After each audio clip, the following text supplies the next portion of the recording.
Hello everybody, this is the Hillbilly halfwit Gaza here, and we're going to do a little small video about methane today, because we're always being told how bad it was for everything.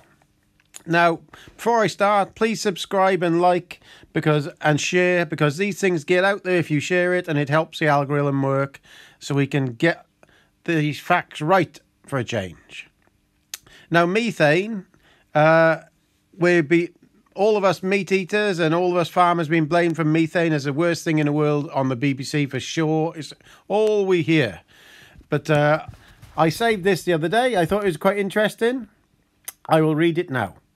It's a fact that methane is a greenhouse gas, but unlike carbon dioxide, which once produced stays in the atmosphere forever. Methane breaks down after around 10 years.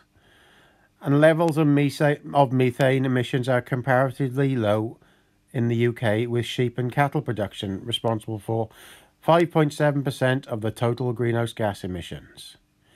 This is much lower than the average global figure of 14% that most often gets quoted in the media, but which includes environmentally unfriendly farming systems in countries like Brazil.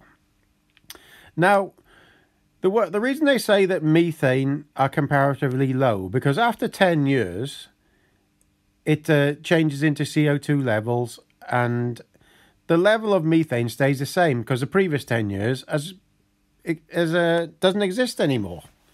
Whereas with carbon dioxide, it does increase its levels. But that has hardly increased throughout my lifetime. It's nothing. But anyway, we've seen that bit where, as usual, the farmers been... especially the meat-producing farmers have been blamed there. Let's see what the reality is. Cattle industry contributes 40% of all methane emissions from food production. They're not the biggest contributors, though. That title goes to rice. But researchers are keen to clean up their act. Now, this is off the BBC. So when was the last time you heard them saying that the biggest contributor of methane was rice paddy fields? So who eats rice?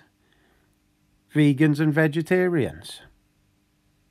So the stuff they're eating is putting more methane into the atmosphere than the meat eaters, but they never get blamed for it. It's maddening, isn't it? It's the hypocrisy of all this stuff is maddening. And I don't know. Sometimes you got to laugh at it, but other times you look at it and you think I won't say it.